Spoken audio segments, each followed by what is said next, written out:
Shouldn't everybody start having a podcast? The great equalizer? The thing that people get wrong is that they conflate Joe Rogan with success, which he's obviously extremely successful. But the point is that you don't have to be Joe Rogan to have a successful podcast or to make it make sense as a use of your time. So, my thing is just like, if you have anything to gain from meeting interesting people, then having a podcast is probably something that you should think about or consider.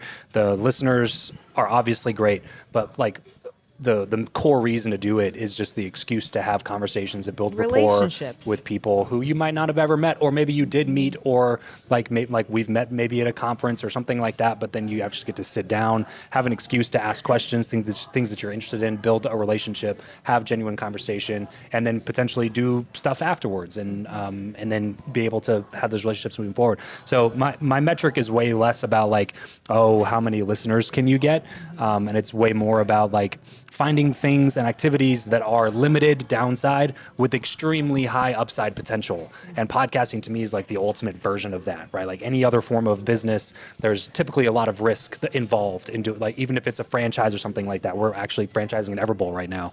And my wife's getting ready. Owners. Oh, okay, great. Yeah.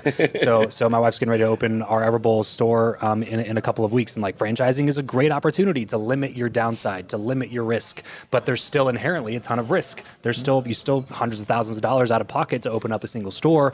You still, might get an SBA loan. You might there's a bunch of other things that you have to consider. And the upside is high, but it's not unlimited, in scope. You're not going to be doing 10 million a year out of your Everbowl store.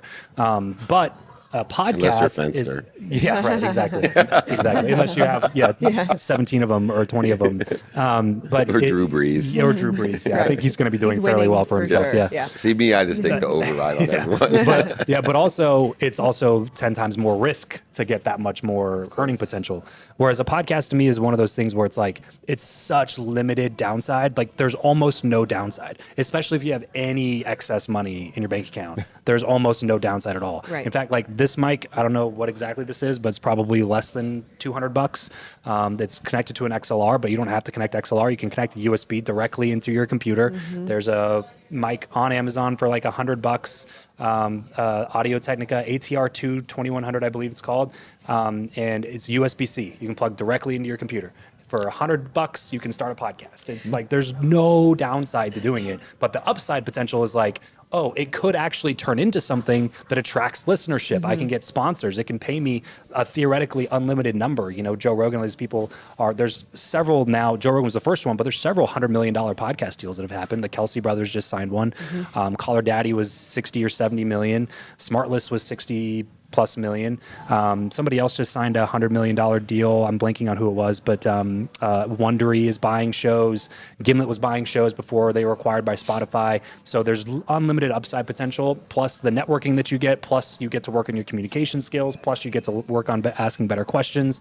The knowledge that you gain, like selfishly, from being able to have people on and then just get free coaching from them for like an hour. You know what I mean? Like those things are just that's why I say the downside is so low and the upside is so great that it just doesn't make sense to me to not at least consider starting a show. Well, what I love what you said, Travis, is you were talking about all of the things that a podcast can provide you. And I think so many people go into podcasting with an idea of what it means to be successful, like you said, and the mark is Joe Rogan. But if you can early on define what success means to you, like why are you actually doing it, I think that more people would be willing to jump in. Like, am I just trying to get brand awareness? Am I trying to build relationships in my community? Am I trying to find collaborative partners? Am I just trying to gain more knowledge? Or even just purely credibility, right? It's a standard credibility builder. And so I think helping people identify different areas that they can deem as success when having a podcast might take some of the apprehension away.